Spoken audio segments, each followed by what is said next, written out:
بيبتدي مسلسلنا بفرح اتنين بيحبوا بعض ومعاهم اصحابهم وكل اللي بيحبوهم، وبيهزر الاصحاب مع العريس وبيرفضوا انه يدخل يشوف عروسته غير لما يسالوه شويه اسئله، وبيقول لهم العريس جيانج انه هيجاوب على كل حاجه، وبيسالوه بيحب عروسته شي من امتى، فبيقول لهم من 6 سنين، وبتقوله العروسه انه غلط ومن 5 سنين بس، فبيفكرها باول مره اتقابلوا، وبنبتدي نعرف حكايتهم. وبنروح لشي ايام ما كانت في المدرسه الثانوي، وفي يوم كان عندها امتحان وكانت متاخره وبتجري بسرعه، وبتروح متاخر لكن المدرس بيسمح لها بالدخول، وبتدخل تمتحن بسرعه جدا وبتخلص مع باقي الفصل لانها بتكون معروفه بذكائها وشطارتها وانها في فصل المتفوقين. وبعد كام يوم بتظهر النتيجه وبيتحداها زميلها في الفصل وابن عمها وال انه هيطلع الاول المره دي، وبتاخده معاها صاحبتها تشوف النتيجه لكنها بتطلع الاولى كالعاده، وبيتغاظ زميلها ويمشي. وبعدها بيرجعوا للفصل وبيقول لها المدرس انها هتكون مسؤوله عن الفصل وانها هتخلي الطلاب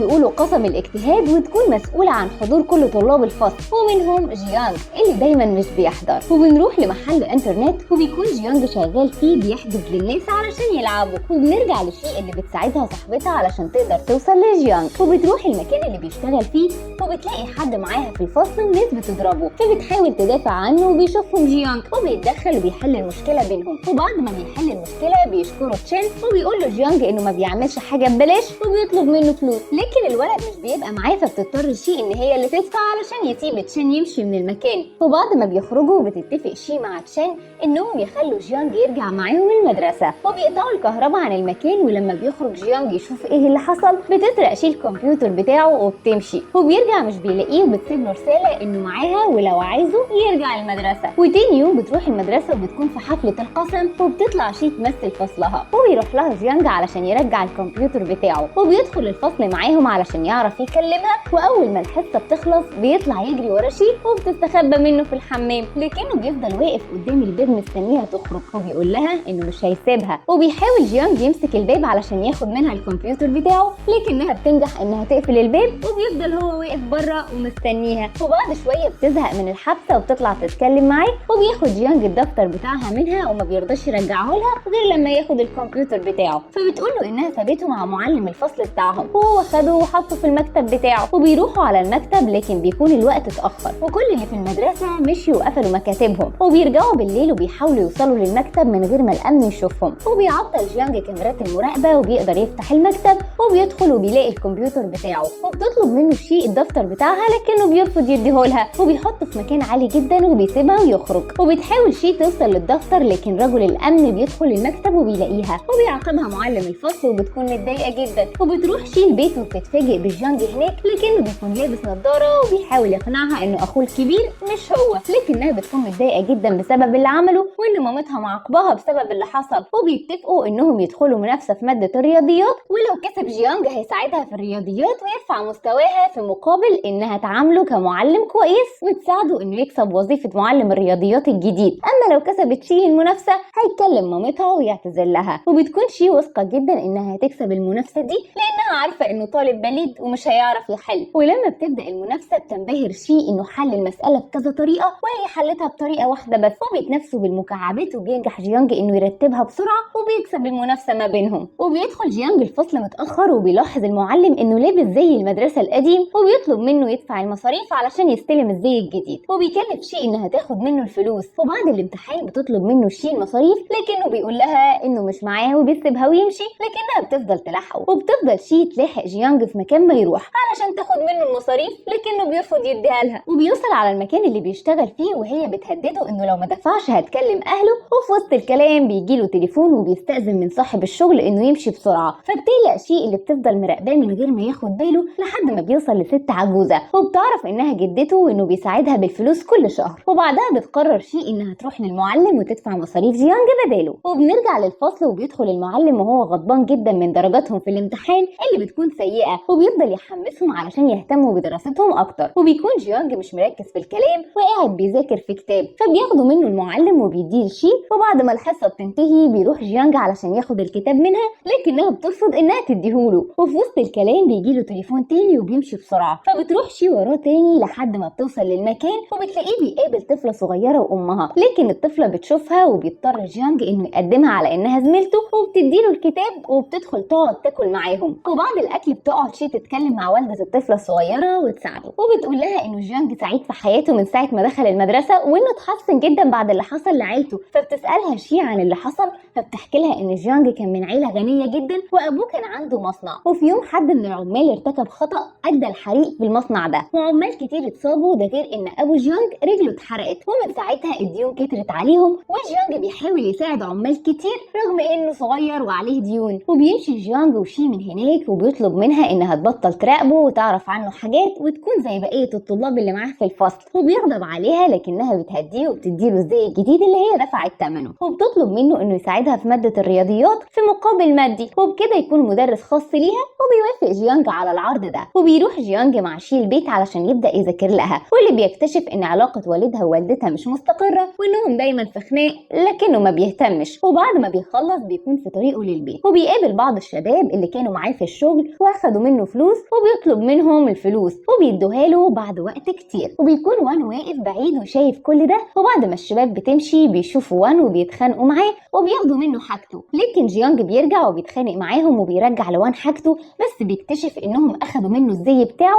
اثناء الخناقه. وبنروح للمدرسه اللي بيكون فيها زياره لناس مهمه علشان يقيموا ادائها، وفجاه بيحصل دوشه قدام الباب وبيكون الشباب اللي جيانج اتخانق معاهم جايين ياخدوا حقهم، وبيروح لهم المعلم وبيحاول يسكتهم. فبيقولوا له ان الطالب اللي كان لابس الزي بتاع المدرسه بتاعهم اتخانق معاهم وضربهم واخد فلوسهم، والطالب ده اسمه جيانج. وبنروح لمدير المدرسه اللي بيكون متضايق جدا من اللي حصل، وبيزعق لجيانج وبيهدده بالرفض لو تقييم المدرسه جه وحش بسبب اللي حصل ده. وبيدخل وان وبيشهد على جيانج انه اتفق مع حد من الشباب دي علشان يسرقه، واللي بيزود غضب المدير اكتر. فبيحس جيانج بالظلم وبيعتذر للمدير وبيمشي، وبيرجع جيانج للفصل وبيفضل شي وكلهم يسألوا عن اللي حصل لكنه ما بيردش، لحد ما بيدخل وان وبيطلب منه يمشي لانه اذاهم. فبيتعصب جيانج عليه لانه كذب وبسببه ممكن يترفد من المدرسه، وبيسيبهم ويمشي. وبتروح شي مكان شغل جيانج لكنها مش بتلاقيه، وبتشوف الشباب اللي اتخانق معاهم وبتسال ولاد عليهم، فبيقولوا لها ان الشباب دي تبع رجل عصابه اسمه دافاي، وانهم احتمال يكونوا قبضوا على جيانج لانه ما ظهرش من امبارح ومحدش فيهم يعرف طريقه. فبتقلق شي وبتروح على المكان اللي فيه رجل العصابه ده علشان تطمن على جيانج. وبيرجع جيانج الشغل وبيعرف من الولاد ان شي جت وسالت عليه وهم دلوها على مكان رجل العصابه، فقام جيانج بسرعه علشان يروح لها. وبيروح جيانج على المكان وبيتكلم مع رجل العصابه اللي بيعتذر له عن المشكله اللي حصلت من رجالته وانه هيبعت حد يحل مشكله المدرسه. وبيخرج شي وجيانج من هناك وبيزعق لها انها بتتصرف بغباء وانها ما كانش ينفع تيجي الاماكن زي دي، لكن بتنفعل شي لانها بتعمل كل ده علشانه. فبيعتذر لها جيانج وبيصالحها، وبيروح جيانج للمدير وبيعتذر له تاني وبيطلب منه انه يديله فرصه تانيه. وبيدخل المدير والمعلم الفصل ومعاهم جيانج وبيعلن انهم سامحوه، وبيتعهد جيانج انه هيبذل جهده علشان يطلع من الاوائل. وبيستهزأ وان من كلامه وبيقول ان لو ده حصل هيعمل تمارين ضغط كل يوم حوالين المدرسه. فبيرد عليه جيانج ويقول له انه هيفتكر كلامه. وبيتمشى شي وجيانج بعد المدرسه وبتقول له شي ان درجاتها في الرياضيات اتحسنت وانه ممكن يسيب شغله في مقهى الانترنت ويتفرغ للتدريس، وفي نفس الوقت هي هتساعده انه يتفوق في بقيه المواد، لكنه بيرفض وبيختفي من جنبها. فبتروح له شي على مكان الشغل وبتسأل عليه، ولما بتلاقيه بتكتشف انه عايش في اوضه جوه المقهى ده ومش مجرد مكان للشغل بس. وبتلاحظ تشو ان صديقتها شي متغيره جدا وانها ما بقتش بتتكلم وتسهر معاها زي الاول، وبتتكلم مع تشين في الموضوع ده وبتقول له انها بتلاحظ ان تدريباتها زادت وكمان درجاتها في الامتحانات اتحسنت عن الاول، وبتتعجب هي بتعمل ايه وبتقعد تفكر معاه لكن ما بيوصلوش لحاجه. وبتراقبها تشو علشان تحاول تعرف، وفجاه شي بيجي لها رساله من المدير قريب من مقهى الانترنت وبتشوفه فعلا وبتلحق تستخبى، وبتكلم جيانج تحذره علشان المدير ما يشوفوش، وبيلحق يستخبى هو وتشين وبيشكروا تشين انه انقذه قبل ما المدير اللي هو يبقى اصلا ابوه يشوفه. وبتنتهي فتره الامتحانات وبيروح وان علشان يشوف النتيجه وبيبص على درجات جيانج وبيلاقيها زادت وما بيكونش مصدق، وبيروح له وبيتهمه انه غش من اللي جنبه. فبيطلب منه جيانج انه يكون قد كلامه اللي قاله قبل كده، فبيتحداه وان انه لو جاوب على الاسئله قدام عينه هينفذ كلامه. وبتطلع شي وبتكتب الاسئله اللي بيجاوب عليها جيانج صح، وبيتصدم وان وبيروح ينفذ كلامه قدام المدرسه كلها. وبيجي ميعاد امتحان التربيه البدنيه واللي بيكون عباره عن سباق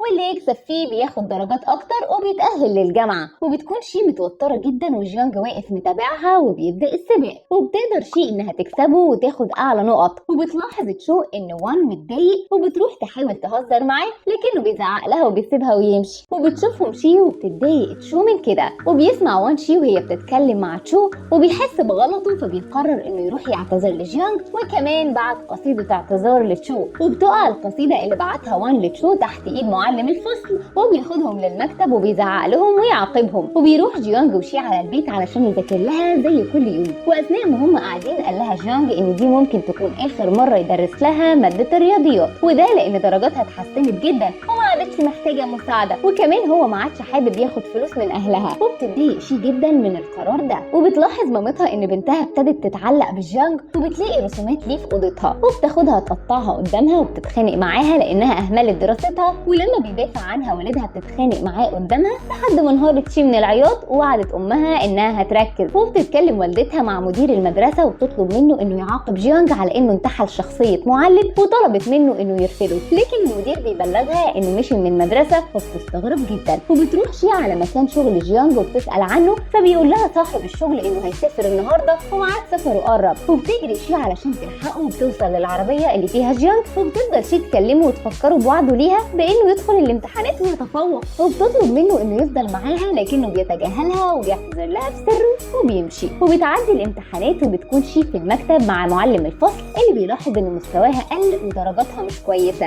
فبيطمن عليها وبيبلغها انها لازم تركز علشان تقدر توصل للكليه. وبينتهي العام الدراسي وبتكون شي في حفله مع زمايلها في الفصل، وبتخلص الحفله وبتروح شي وهي تعبانه جدا وبتقع وهي ماشيه. وفجاه بيظهر جيانج وبيسندها لكنها بتفتكره خيال. وبتصحى شي من النوم وما بتكونش عارفه اللي حصل امبارح ده حقيقه ولا هي كانت بتحلم. وبيجي يوم اعلان النتيجه وبيبقوا كلهم متوترين جدا، لكن مجرد ما بتظهر بيفرحوا وبيحتفلوا كلهم بالنتائج بتاعتهم، وبيبداوا يجهزوا نفسهم لدخول الجامعه. وبتوصل شي وزمايلها على الجامعه، وهناك بيشوفها طالب من اتحاد الجامعه وبيعجب بيها، وبيحاول انه يتكلم معاها ويعرض عليها انه يوصلها للسكن، لكنها بترفض وبتتخانق معاه. وبتجهز شي وصديقتها تشو علشان يحضروا حفل استقبال الطلاب الجدد، وبيروحوا للحفل لكن تشو بتستأذن انها تروح للحمام بسرعه وهتبقى تلحقها على الحفله. وبتمشي وبتسيب شي لوحدها، فبيظهر الطالب اللي بيضايقها ده تاني، لكن شي بترفض وبتصده وبتقول له انها مرتبطه. وفجاه بيظهر جيانج وبيحاول يتكلم مع شي لكنها بترفض تسمع له وبتسيبه وتمشي. وبتروح على الحفله وبتجهز علشان تقدم فقرتها، وبيكون جيانج واقف بيراقبها من بعيد. وبعد الحفله بتكون شي ماشيه وبيلحقها جيانج علشان يحاول يتكلم معاها لكنها بترفض، وبتقول له انه اناني لانه مشي ورفض يرد عليها وان الاصدقاء ما بيعملوش كده. وبيحاول جيانج يفهمها انه كان بيواجه مشاكل مع عيلته وانه تعب كتير علشان يدخل الكليه زي ما وعدها، لكنها بتفضل متضايقه وبتسيبه وبتمشي. وبيتقابل جيانج مع شي واللي بتكون قلقانه عليه جدا لما بتعرف انه وقع في مشكله، وبيعتذر لها جيانج تاني انه مشي وسابها وانه كان لازم يتكلم معاها، وبتسامحه شي وبيرجعوا اصحاب من تاني. وبيقول لها انه كان موجود معاها في احتفاليه التخرج فعلا. وبيقرر جيانج انه يسيب بيت جين ويرجع لسكن الجامعه. وبيطمن جيانج على اخبار جين وبيساله عمل ايه مع البنت اللي بيحبها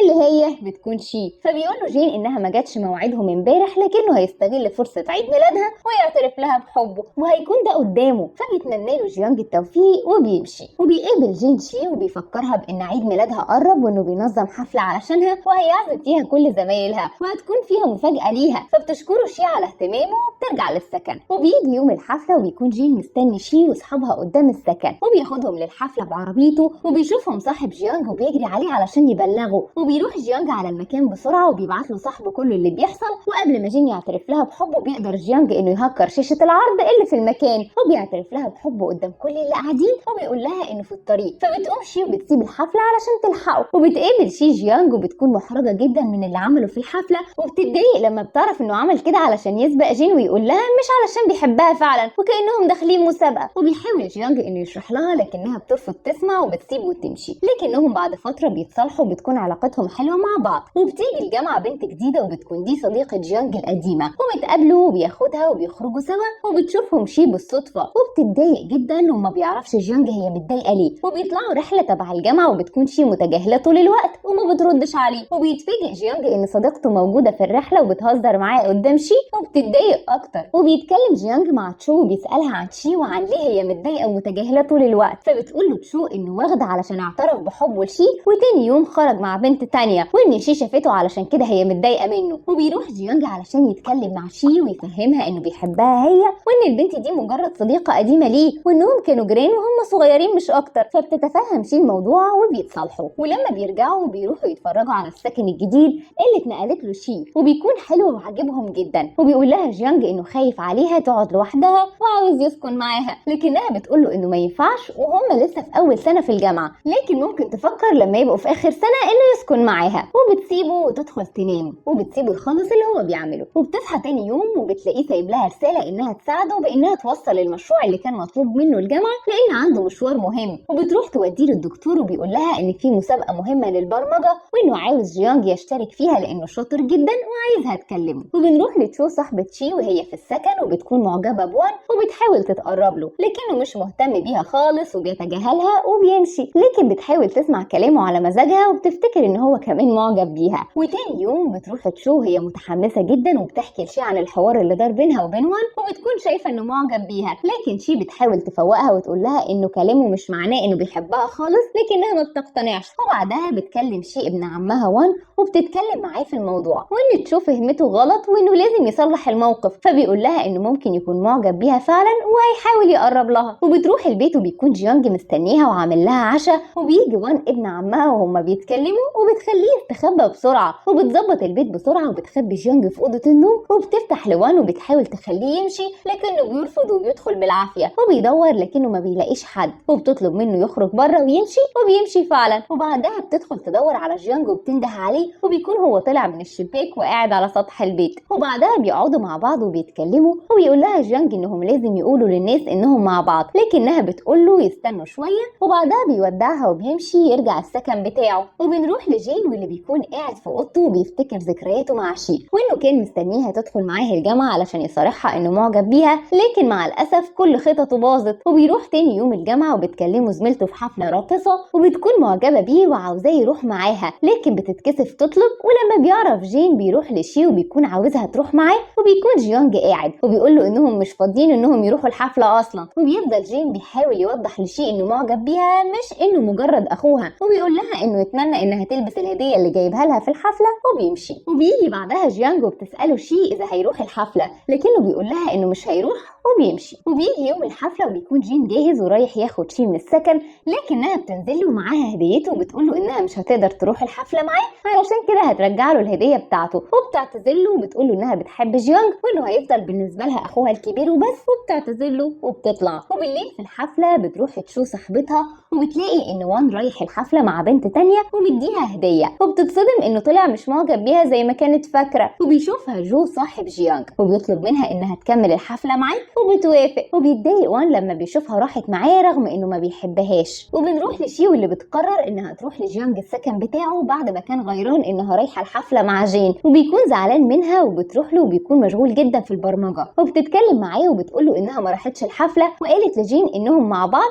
وبيتصالحوا. وهم مع بعض بيجي فجاه وان وبيقول لشي تكلم صاحبتها وتقول لها انه اسف وعاوز يتكلم معاها، وبيكون متوتر ومتضايق انها راحت مع حد تاني ومتزعق له شي علشان عزم حد تاني يروح معاه الحفله من الاول. وبيقول لها وان انهم لو ما ساعدوهوش يلاقيها هيقول لمامة شي انها بتحب جيانج وبيساعدوه غصب عنهم. وبنروح لوان واللي بيلاقي تشو في مكان المسابقه وبيحاول يتكلم معاها، لكن جو ما بيديلوش فرصه يتكلم معاها وبيمشي وان وهو متضايق جدا. وتاني يوم بتكون مسابقه البرمجه وبيكونوا بيستعدوا، وبتكون شي متوتره جدا وخايفه تخسر فريق جيانج وبيحاول يطمنها. وبيكون المنافس بتاعه هو جين، وبيكون في رجل اعمال حاضر المسابقه وبيروح يعمل شغل على جيانج وبيرفض. فبيروح رجل الاعمال لجين وبيطلب منه انه يكسب فريق جيانج وهو يشغله معاه في شركته. وبتبتدي المسابقه وبيبداوا اول جوله ليهم وبعدها كل الجولات لحد ما الوقت بيخلص وبيقعدوا يستنوا النتيجه النهائيه. وبعدها بيجي وقت اعلان النتيجه وبيكون الكل متوتر جدا ومستني النتيجه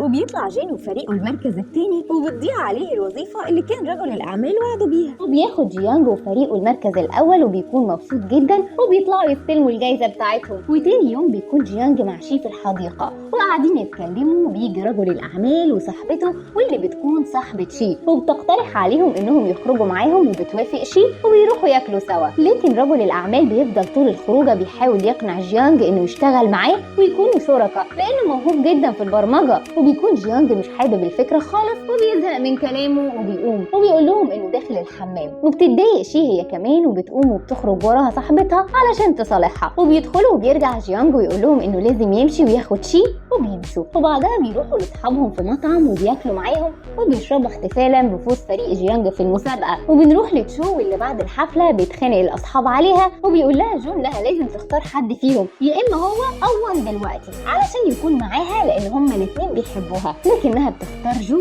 بعد ما وان جرحها. وبيتضايق وان جدا وبيخرجوا مع بعض. ولما بيرجع جو السكن بيتخانق معاه وان وبيسيب جو السكن وبيقول لهم انه هيقضي النهارده في بيت باباه لحد ما وان يهدى وبيمشي. وبنروح لجين اللي بيكون متغاظ من جيانج وبيروح يقول لمامة شي انها مع ولد، وبتروح الام لسكن شي وبتدخل الام تدور عليه ما بتلاقيش الام حد. وبعدها بتقول لها الام انها خايفه عليها وانها لازم تركز في مذاكرتها، وبتطلب منها تنظف المكان علشان جين جاي يتغدى معاهم. وبيجي جين ياكل معاهم وبيقعدوا يتكلموا وبيبان ان الام عاجبها جين وعايزاه يكون مع شي. وبعد كام يوم بيكون الامتحانات في الجامعه وبتطلع شي من الامتحان وبيكون مستنيها جيانج وبتكون حاسه انها حلت وحش ويطمنها جيانج. وبعد ما بتخلص مده الامتحانات بتودع جيانج وبترجع مع مامتها البيت تقضي الاجازه معاها. واول ما بتدخل البيت بتلاقي مامتها عازمه جين وعيلته عندهم وبتتلكك علشان تقوم وتطلع اوضتها لما بتلاقي مامتها عماله تتكلم في انهم يكونوا مع بعض. وبتطلع تغير هدومها وبتنزل تتعشى معاهم وبتلاقيهم لسه بيتكلموا في موضوع جوازها من جين وبتتضايق جدا وبتبتدي تتصرف بطريقه وحشه معاهم وبتاكل بطريقه مقرفه علشان اهله يفهموا انها مش عايزاه. وبتخرج شي تتمشى وبيكلمها جيانج فبتطلب انها تقابله وبتقابله وبتحكي له اللي حصل. وبعدها بتقول له انها جعانه فبياخدها وبيروح بيته علشان يتعشوا وبيعرفها على عيلته وبيقعدوا ياكلوا مع عيلته. وبتكون شي متوتره لانها اول مره تقابلهم وبتكون بتحاول تخليهم يحبوها. وبعدها بيسهروا معاهم شويه وبتودعهم شي علشان ترجع البيت. وبيكونوا في ليله راس السنه وبيعرف وان انها قاعده في البيت لوحدها فبيجيب اهله بييجوا يقعدوا معاها شويه علشان ما تقضيش اليوم لوحدها وبيمشوا بعد ما يقعدوا معاها شويه. وبيعرف جيانج انها قاعده لوحدها فبيروح لها علشان يحتفل معاها وما تكونش لوحدها برضه بعد ما مامتها سافرت لشغلها وابوها خرج. وبيجي باباها وهما مع بعض فبتخليه يطلع فوق علشان ابوها ما يشوفوش وبتفتح لباباها وبيشوف باباها البلطو بتاع جيانج وبيفتكر ان الام بتخونه فبينزل جيانج ويقول انه بتاعه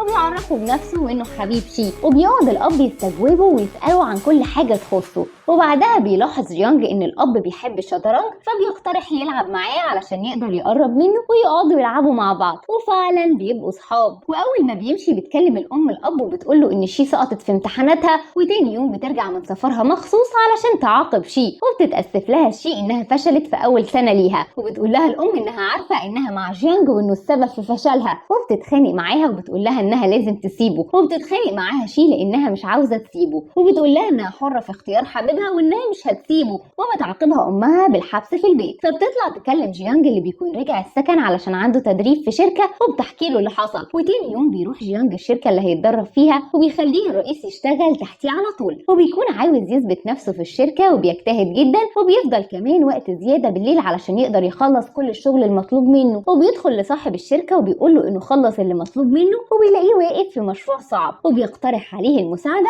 فبيوافق وبيخلي جيانج يساعده. وبيكون المدير معجب جدا بشطارته وانه شاطر كده وهو لسه طالب في الجامعه. وبعد ما بيخلصوا الشغل وبيقول له المدير انه عازمه على العشاء وبينزلوا مع بعض. وتاني يوم بتيجي شي وبتسيب شنطتها مع اصحابها وبتروح لجيانج علشان تفاجئه انها رجعت. وبيخرج جيانج مع اصحابه بالليل يتعشوا وبتيجي شي علشان تفاجئه انها رجعت. وبعدها بتاخده وبتكون عامله له مفاجاه انها اخدت له سكن جديد ووضبته غير بتاع الجامعه وبيتبسط جيانج جدا. وتاني يوم بنروح لتشو وهي قاعده بتاكل وبيجي جو وبيعمل لها جو رومانسي جدا علشان يخليها تحبه لكنها ما بتقدرش وبتطلب منه انهم يسيبوا بعض وبيوافق جو بيسيبها على راحتها وبيستأذن يستأذن ويمشي. وبيحصل مشكلة في الشركة وبتتسرب مشاريع، وبيعمل اجتماع عاجل وبيدافع جيانج عن نفسه وبيقول ان المعلومات دي مش هو اللي مسربها، وبيصدقوا المدير وبيقول انهم هيدوروا لحد ما يعرفوا مين اللي عمل كده. وبعدها بيدخل جيانج لصاحب الشركة وبيقول له انه محتاج يثبت براءته وان كل ده مؤامرة ضده ولازم ما يستسلمش. وبيكون المدير مصدقه، لكن شريكه بيصمم انه يطرد جيانج من الشركة، فبيقرر المدير ان هو كمان يسيب الشركة. وبعدها بيروح جيانج يقابل مدير الكلية بتاعته وبيشرح له اللي حصل وانه ما عملش حاجة،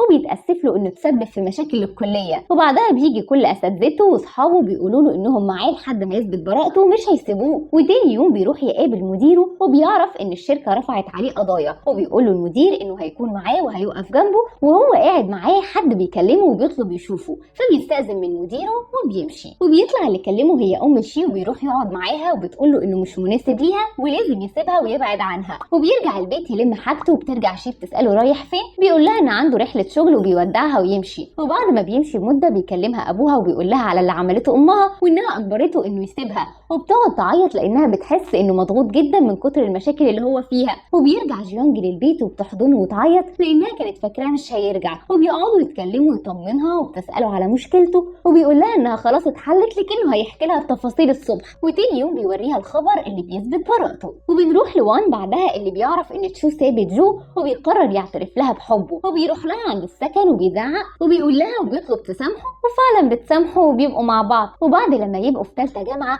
بنروح لجيانج اللي بيقول لشي انه قرر انه يبدا شركته الخاصه، وبتشجعه شي وبيأجروا مكان للشركه علشان يبتدوا شغل، وبتكون شي بتساعده وبيفتتحوا الشركه وبيكون معاهم كل اصحابهم، وبتكون شي فخوره بيه جدا وبيقدموا على اول مشروع ليهم وبيبتدوا شغل، وبيخرجوا يحتفلوا بعدها بسبب نجاحهم. وبعد ما بيتعاقدوا مع شركه كبيره بتحصل مشكله في البرنامج بتاعهم، وبتحصل مشكله مع الشركه اللي متعاقدين معاها، وبيقعدوا مع بعض يفكروا في حل للمشكله اللي هم فيها وبيحاولوا يصلحوا البرنامج بتاعهم. وبيفقد جيانج الامل وبيقول لهم انه هيقفل الشركه، لكنهم كلهم بيعترضوا وبيرفضوا قراره ده وبيتخانقوا معاه وبيمشوا. وبيقعد هو وشي في الشركه يتكلموا وبتحاول تهديه علشان يرجع في قراره. وبعدها بيقرر انه يروح يقابل صاحب شركه تانية ويشرح له مشروعه ويمكن يساعده ويقدر ينقذ شركته الخاصه. وبينجح فعلا انه يقنعه يستثمر معاه في شركته، وبيروح يفرح اصحابه بالخبر وانهم هيكملوا شغل عادي وبيتبسطوا جدا منه. وبعد مده بتجبر مامة شي بنتها انها تروح تقدم على طلب انها تكمل دراسه بره، وبتضطر شي تعمل كده فعلا وبتكون مخبيه على جيانج ومتضايقه جدا، وبتخليه في يوم ينزل اجتماع. وبعدها بتاخد شنطتها وتروح له الاجتماع علشان تسنده